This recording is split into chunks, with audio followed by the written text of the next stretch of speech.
Thank you, everybody, for coming today. We're going to have a really interesting program.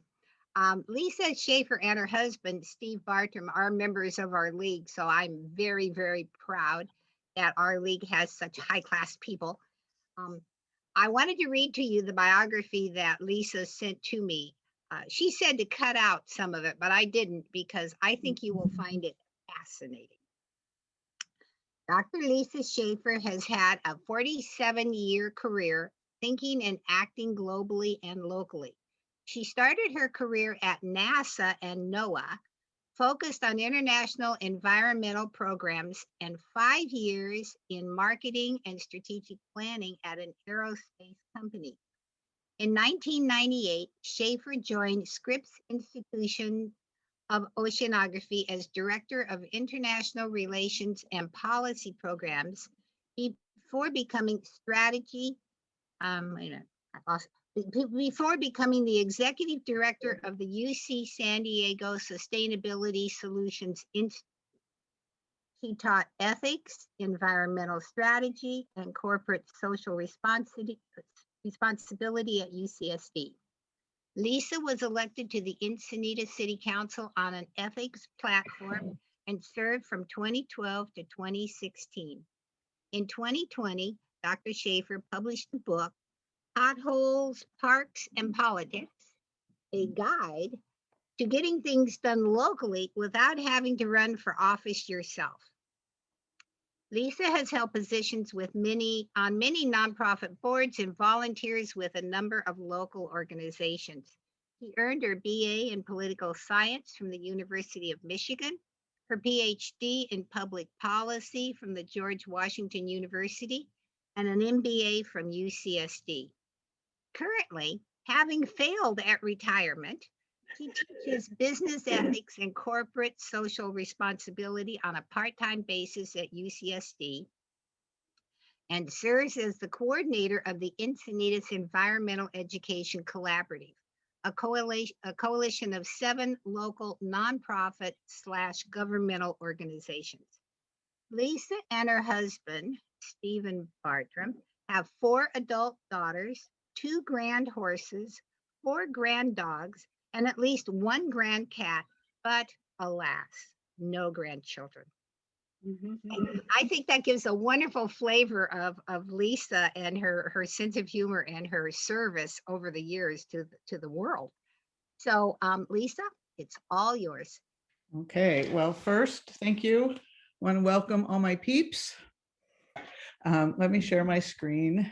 And so I'm going to talk about some of the main messages in this book that I wrote. It's my pandemic project, which I wrote with help from Teresa Barth, former mayor of Encinitas.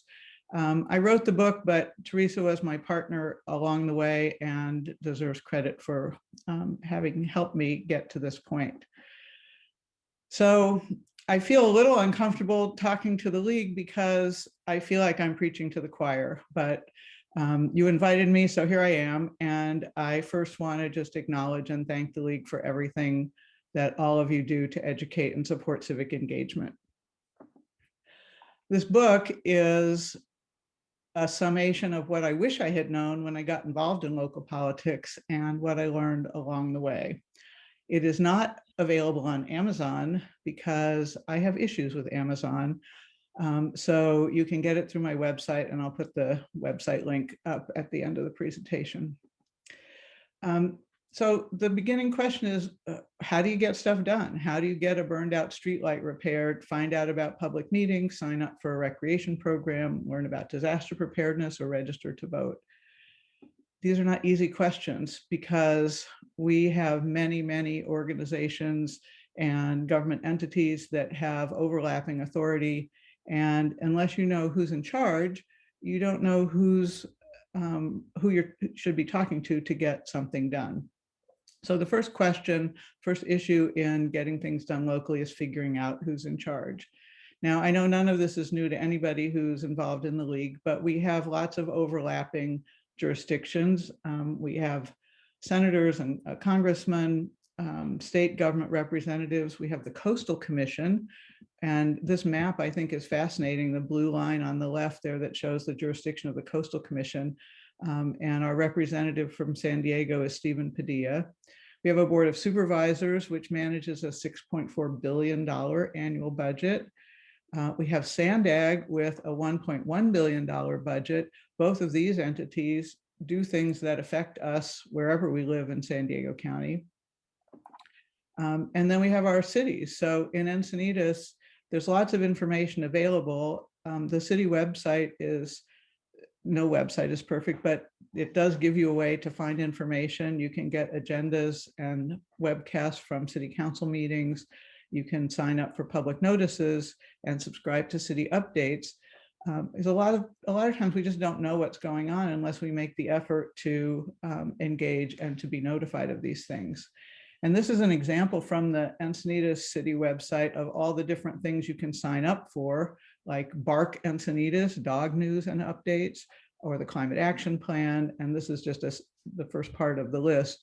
So it's very easy to go to the city website and choose which things you're interested in, and you'll get notices about what's going on. If you live in Carlsbad, they also have a very nice website. Down on the bottom right is a place to sign up for email notifications. They have all of their city services. Who do you talk to? How do I get things done in Carlsbad? And the access to the Carlsbad City Council. They have a very nice section on understanding their city budget. I wasn't sure who was going to be on this Zoom and where you all live, so I've just picked Encinitas and Carlsbad, but all the other cities have similar information available on their websites. Carlsbad's budget, $292.5 million operating budget. So one of the messages that's important is that local government moves slowly, but it does move, and it is possible to get things done.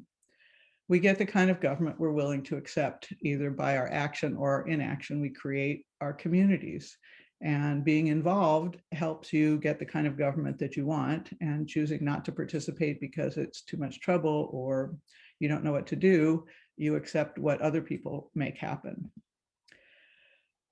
Constructive change requires education, time, and effort. It's not easy, but it's worth it because this is our one and only life that we get to live, and the place that we live in. So getting things done requires civility, clarity, and communication. These are three characters in my book that each have a particular issue that they're trying to get done. And the first thing that they have to do is define the problem. What is it that I'm actually trying to solve? And to be flexible about the solution. A lot of times we start with the solution and we don't necessarily solve the problem. So what is the real issue and what's a realistic outcome? What I mean by that is, if you want to get from your house to the park, and there's a busy street that has to be crossed to get there, you might say, I need a stop sign.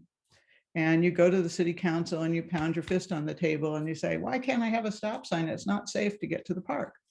Well, really, it's not about the stop sign. It's about a safe way to get to the park. And maybe slowing down the traffic on that busy street is a better solution. Maybe a pedestrian activated crosswalk that only go into effect when there's somebody trying to cross the street, and not a stop sign that stops cars 24/7.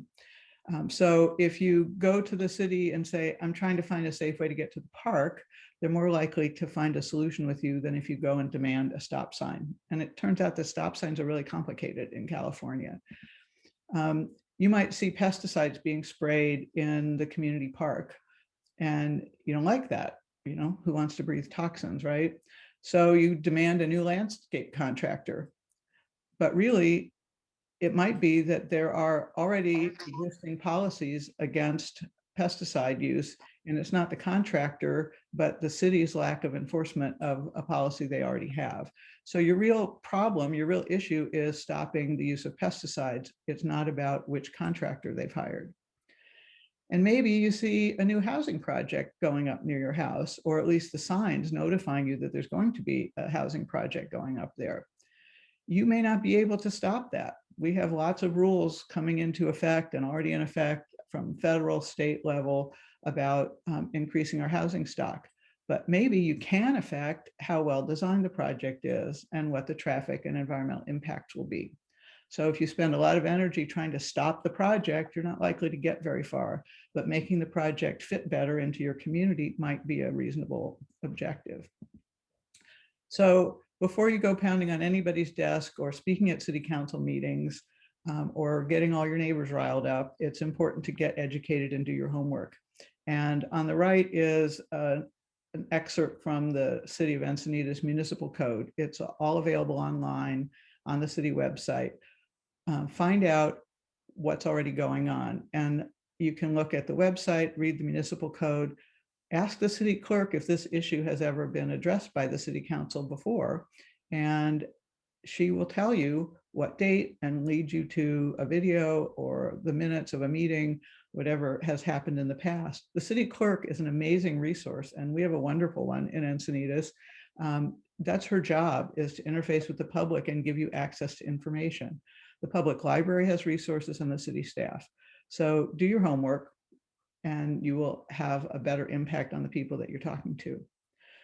And when you do your homework, what you're trying to find out first is why are things, somebody's not muted, sorry. Find out why things are the way they are. There's a reason. One reason might be that we have good laws, but they're not enforced. So this is from the City of Encinitas recycling. We have recycling requirements. It doesn't mean that everything gets picked up. So maybe one strategy, if you're concerned about seeing trash around or not enough recycling, is to work with the city on how to enforce the laws they already have. Could be education, could be more frequent pickups or whatever. One reason things might be the way they are is because we have laws and policies, but they need updating and modification. So we have pesticide policies, but maybe we need to expand them to include a ban on neonicotinoids, I think I pronounced it right, which are Roundup and those sorts of things, because we've learned more about what chemicals affect bees and what don't. So we might need to update our laws on pesticide use. Things are the way they are, maybe because we have bad policies and laws that exist, but they need to be changed. So, we have laws that say you need to register when you buy a gun, but not if you're at a gun show. So it's a law, but it doesn't solve the problem. And maybe things are the way they are because no laws or policies have been created yet. We have new things coming along like e-scooters. So when they appeared on the scene, there were no regulations. Cannabis laws. So new things come along and we have to write new laws. So it's important to know which of those cases applies to the thing you're trying to do, because the way you approach getting your goals met is different. So in the book, I describe the homework you have to do. You have to come up with an analysis of your problem, and I've laid out a problem worksheet, and these are the questions that are in the worksheet. And if you work through this, it will help you figure out how to be successful. What's the issue? What's the goal? Who has the authority? What do you need to know that you could find out? How broad is your issue? Is it just about you, or is it a citywide issue? Because elected officials are not there just to serve you. They have to balance the whole community's needs, and it affects who might help you get what you're trying to achieve. What possible solutions have you identified? What resources might be needed? If what you're asking is going to cost a lot of money, obviously it's going to be harder to do than if it's something that doesn't cost a lot of money. Who are the other stakeholders? And has anybody else already dealt with this? When you go through that whole process, you boil it all down. Okay, you boil it down and prepare what's called a case statement. And the case statement start as 4 questions or 4 elements. Why is this issue important and why does it need to be addressed now? So the people you're asking to do something, whether it's city council, county supervisor, school board, HOA, whatever, they got lots of other demands on their time, lots of other people they're talking to. So you need to be able to explain why this thing that you want is the thing they should be spending their time on, and they should be doing it now. You need to know who would have to take action and what action they would have to take. So again, is it writing a new law? Is it the staff enforcing a law that already exists? Who are the stakeholders? And stakeholders are not just the people who will benefit from what you're trying to do, but the people who might oppose what you're trying to do. Because things are the way they are for a reason. Somebody caused things to be the way they are. And if you don't understand why they might object to the change you're asking for, you're not likely to succeed. And so when you put all that together, you try to see if there's a win-win. Is there a way to accommodate the people who created the current situation? Maybe they've all become enlightened and realize they need to make a change. Maybe there's some way to modify what you originally thought to accommodate the people who might be impacted negatively by what you're asking. So once you've prepared this case statement, and again, I've got some samples in the book to help guide you, then you start talking to people.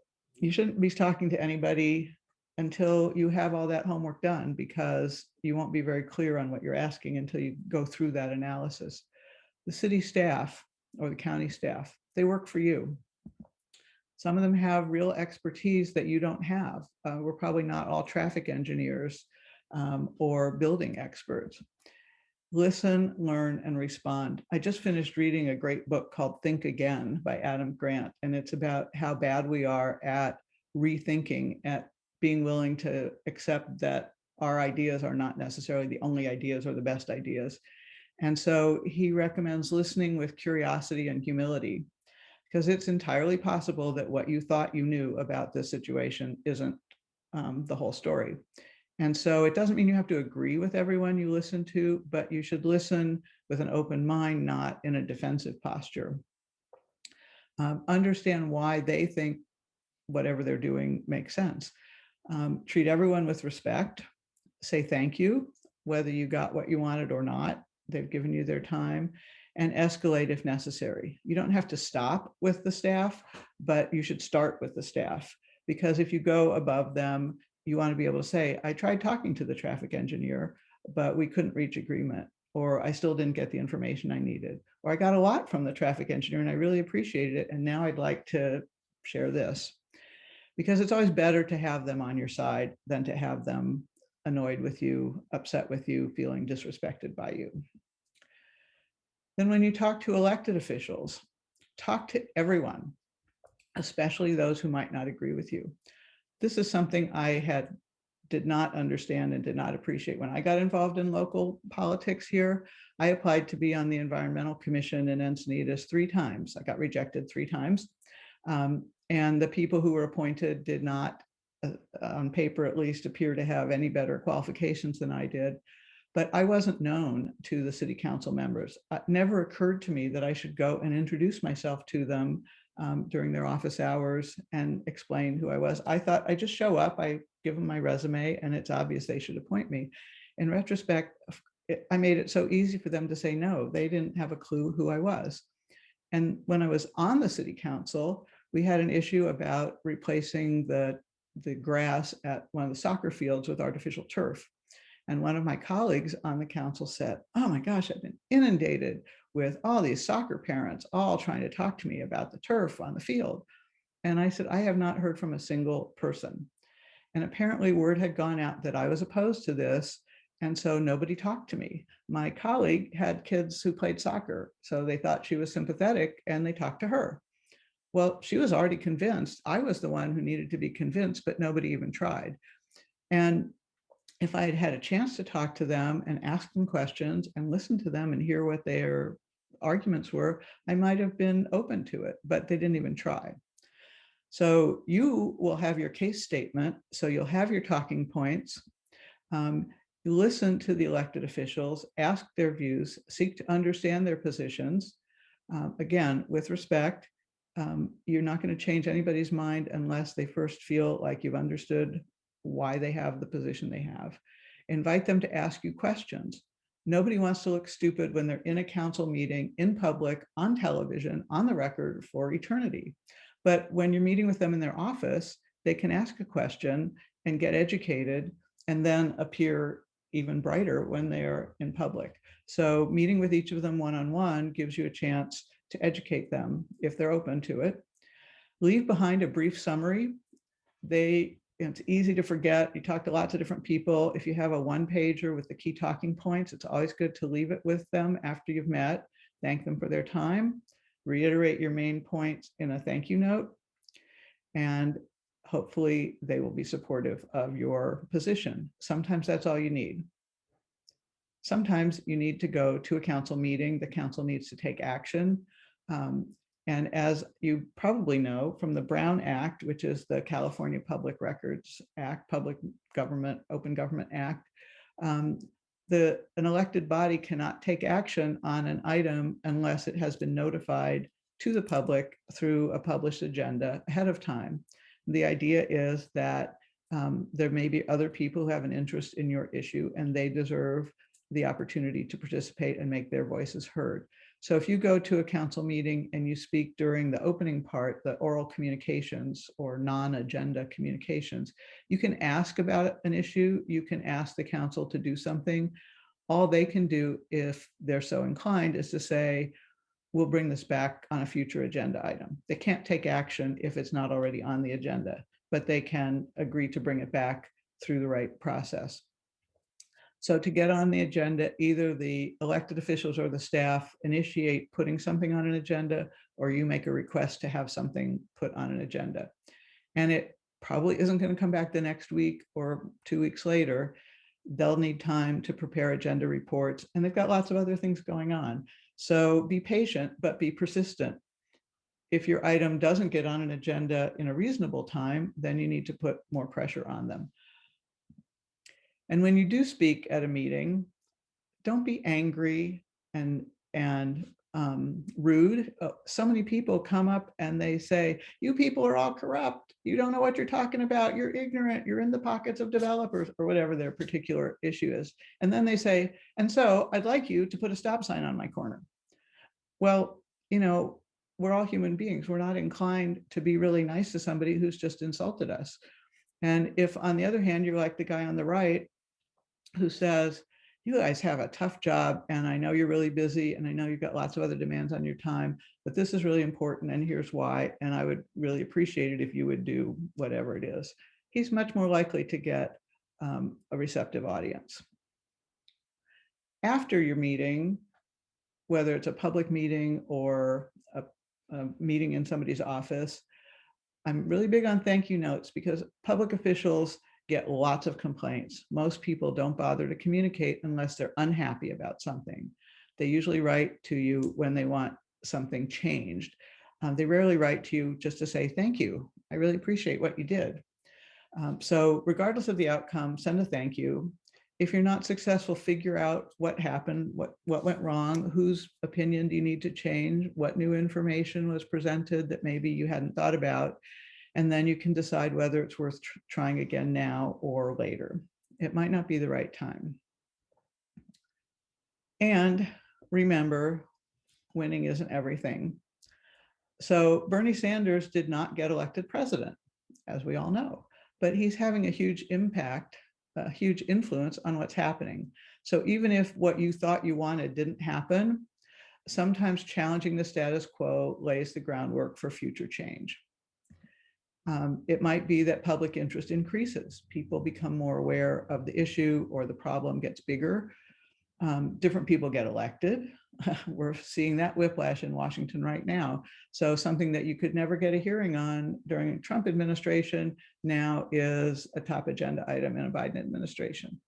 The staff might change. So there might have been somebody in the traffic department who really didn't like bike lanes, and now they've hired more bike friendly people. So maybe your issue will get a hearing now that it didn't before. And it could be that other things change, like another city or another school district does something, and that makes it easier for your jurisdiction to take action because they're not the first ones to do it. Lawyers, sometimes you need them, sometimes you don't. You certainly don't want to pay their time to do homework that you could do yourself to be prepared before you talk to a lawyer. If you decide you need a lawyer, choose wisely. Your brother-in-law's nephew's cousin who does estate law is not likely to be very helpful, but someone who has experience working in your jurisdiction and who specializes in land use, or whatever your particular issue is, might be more successful. If it's going to be a complicated, difficult fight, they might help guide you through the process if you talk to them early on. And most local attorneys will give you some free time at the beginning to at least help you understand whether they could help you or whether this is not likely to be successful. Sometimes just having a lawyer and threatening a lawsuit might be enough to get a developer's attention to make a change, so you don't have to sue the city or sue them. And if you do end up going to court, you need to understand that it's never easy, it's never quick, and the outcome is never assured. So any lawyer who tells you they can guarantee you a result should not be trusted. So in the end, it's not easy, but it's worth a try. So by clearly defining the problem, doing your homework, building a strong case, and interacting constructively with staff and decision makers, you can make a difference. And I invite you to try. So this is the book. It has an endorsement from Carl Luna, who I think you all know from USD. And like I said, I'm not selling it through Amazon, but through my website and Etsy shop. I'm doing free local deliveries. So go there, there's a form you can fill out and we can work out the rest. And that's my pitch.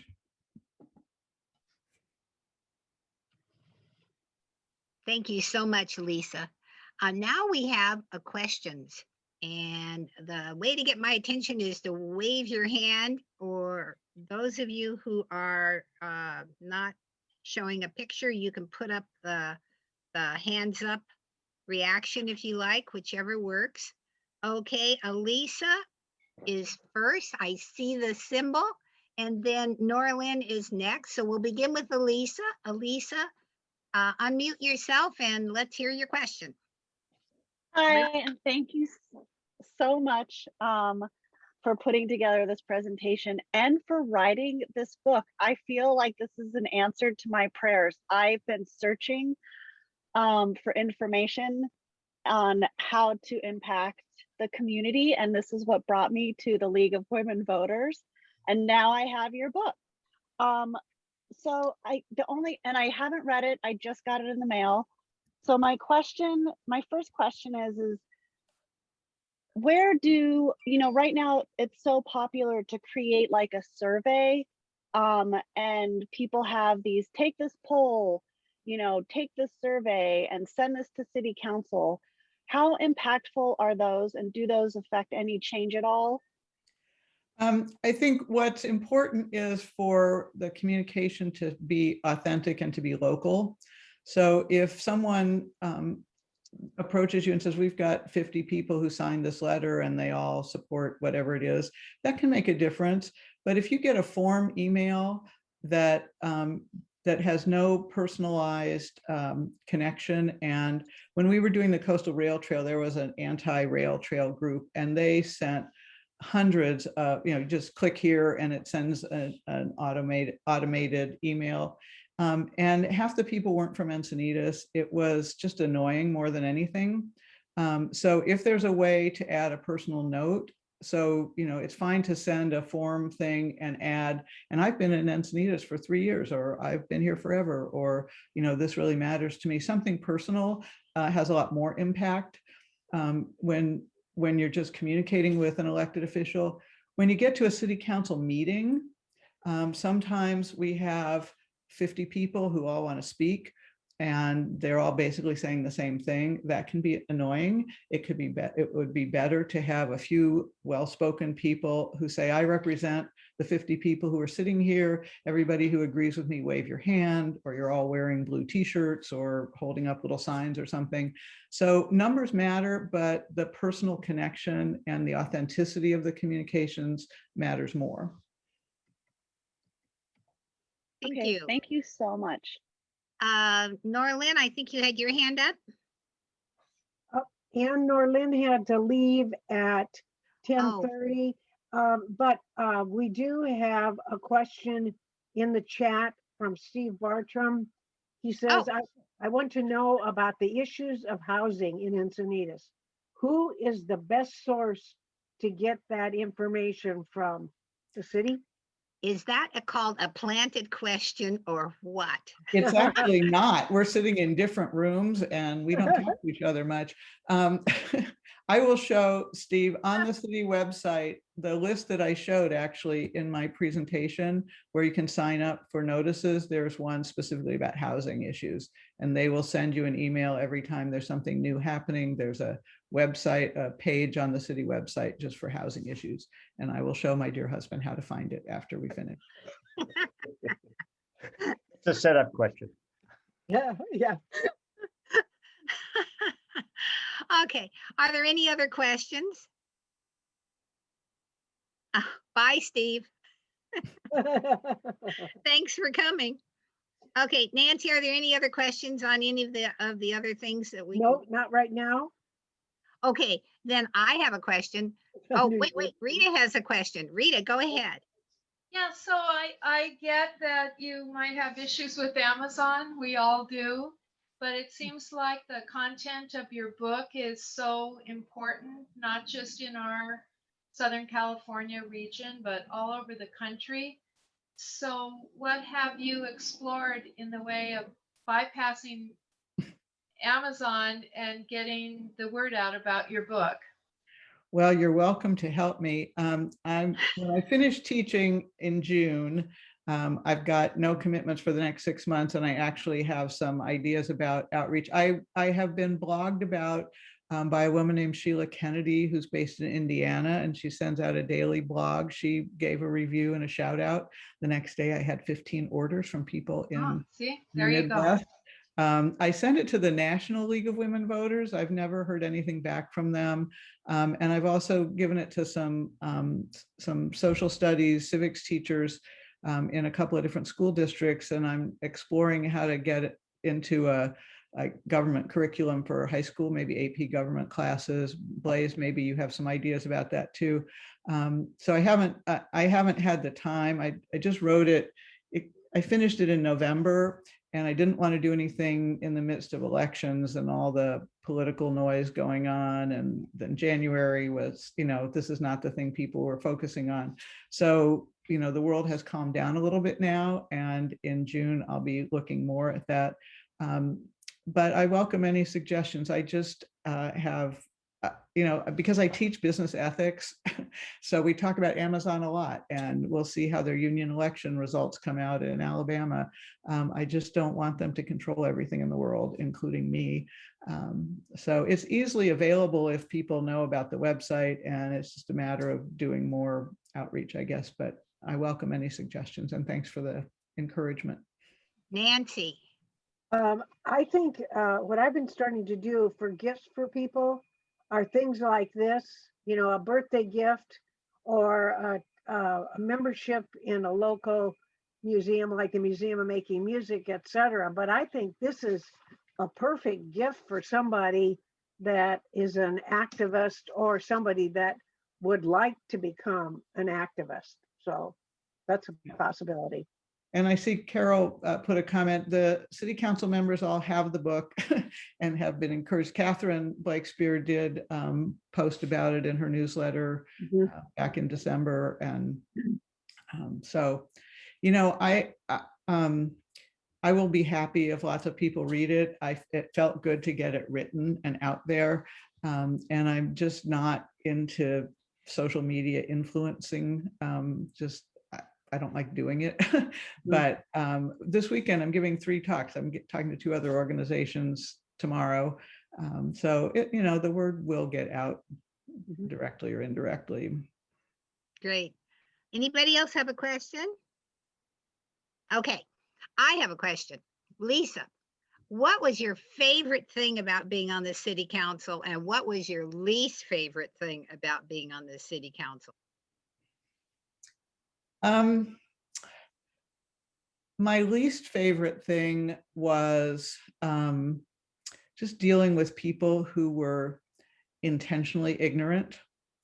I wrote a newsletter almost every week for more than 4 years, from when I was campaigning through the 4 years I was on the city council, hoping to educate the community about some of these issues because people were so misinterpreting what was happening or assuming that if you vote to support a particular housing project, you must be in the pocket of developers because otherwise, why would you possibly do this? Or implying that the city is doing these things to get more tax revenue when it had nothing to do with tax revenue, blah, blah, blah. So it was frustrating to talk to people who weren't interested in doing the work of getting educated. And so, I did my best to try to overcome that with my newsletter. The thing I liked best was the sense of getting things done and making a difference. And when I look back, it was the hardest job I ever had. And I've done a lot of different things. But I helped get the plastic bag ban implemented, the styrofoam takeout containers, the urban forest committee, the coastal rail trail, and a lot of the urban ag update, and a lot of other things that no one council member makes anything happen by themselves, but supporting a lot of things and just advancing. We put in term limits for commissioners so that there was an opportunity for more people to get involved, because it used to be that you just kept appointing your friends and they kept going on and on. And it's hard to fire somebody who's a volunteer, but if they have an end to their term and they have to step down, then you make space for somebody new to come in. So I feel like we opened up the process to more voices, and that matters. Long answer. I actually agree with that. I felt similar feelings when I was doing my thing. I hope that some of our members will consider running for their city council or be on the planning commission or the library commission or whatever commission floats your particular boat, because communities operate when lots of people pitch in and work. And the last thing in the world you want is a city where nobody does anything and it just sort of grinds along. That's not what we want. Well, yeah, I mean, part of my decision to run was that, I was frustrated because I couldn't get on the environmental commission. I didn't do it well, but I didn't realize that at the time. And I felt like the majority makes all the decisions. The majority wasn't doing things I thought were the right things to do. And if I wanted a voice, I needed to change who was sitting up there. And there were going to be 5 people in those seats, whether it was me or somebody else. And nobody else was willing to step up when Maggie Houlihan wasn't going to be able to continue on. And so, instead of complaining, I thought I'll give it a shot. And it's hard, campaigning is hard and serving is hard, but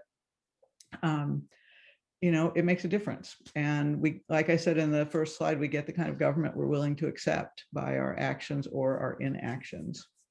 So Carol's asking the name of the environmental group that I'm in against the Encinitas Environmental Education Collaborative, E3. It's the Botanic Garden, the Leech Tag Commons, the YMCA, the Santiguito Heritage Ranch, the School District Farm Lab, Seacrest Village, and I'm missing one. There's 7 of them.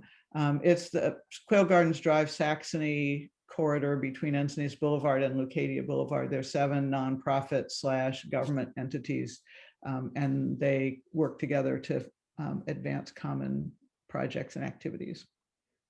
Good. Any other questions, comments?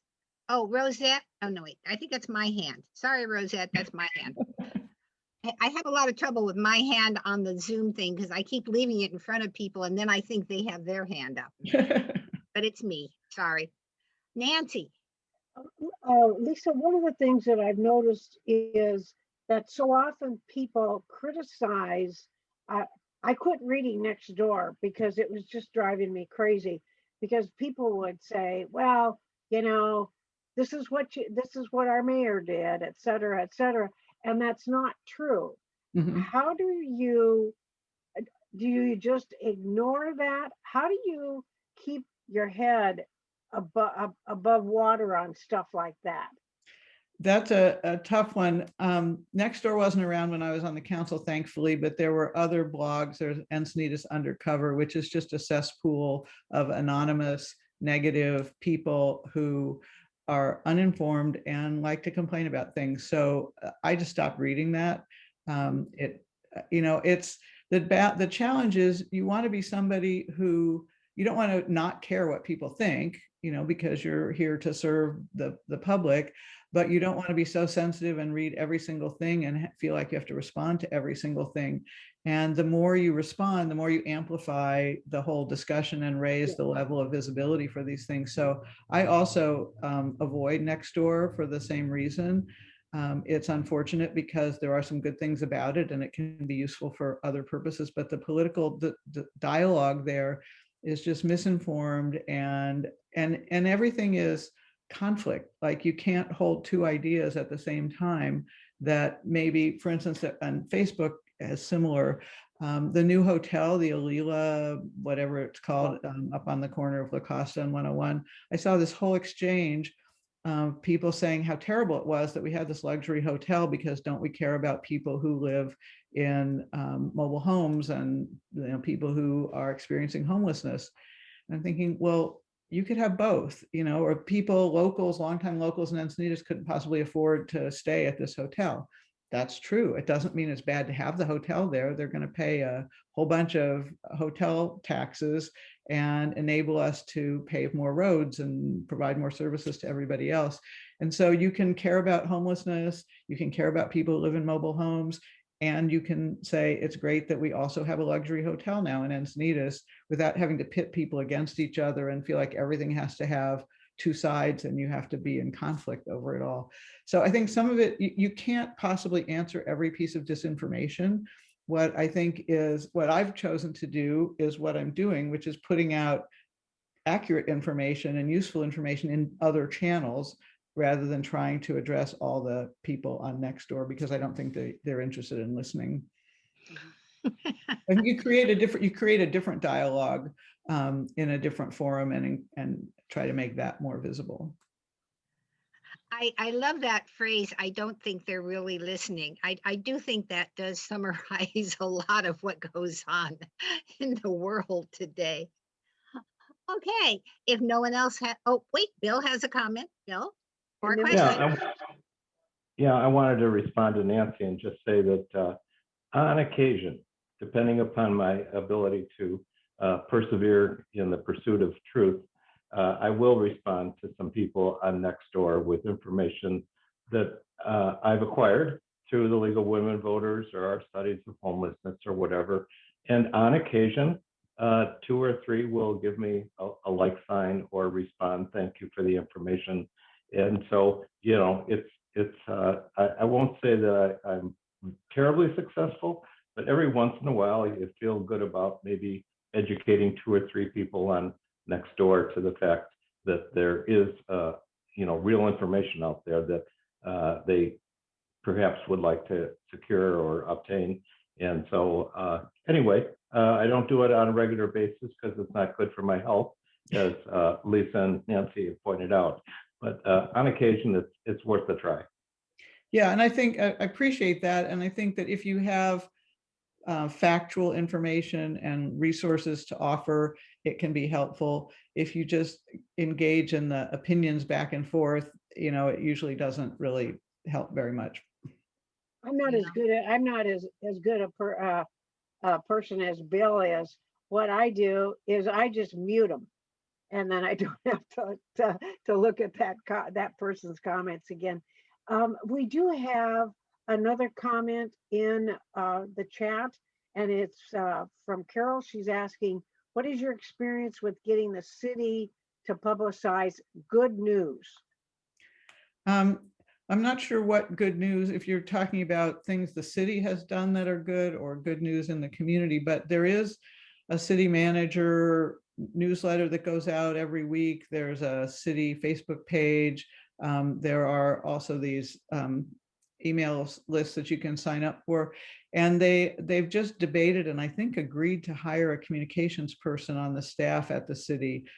It was something we did when I was on council, and then it got to be very political and they abolished the position, and now apparently it's back on the agenda. So I'm not sure what, I mean, I think the city does a decent job of getting information out, but I'm not sure what good news you're talking about. I mean, it's not the city, the public entity's job to publicize things that, you know, are happening in the community that are not directly related to the city government. Carol, do you want to elaborate, or is that good? Is that, it won't turn off. Okay. Anybody else? Then thank you so much, Lisa. This has really been educational, and I think you heard a couple people tell you that it's been incredibly useful. I suspect a lot of others thought that, but just didn't say it. Okay, Thank well, I you appreciate so the much. opportunity. I will leave your Zoom and enjoy the rest of your meeting.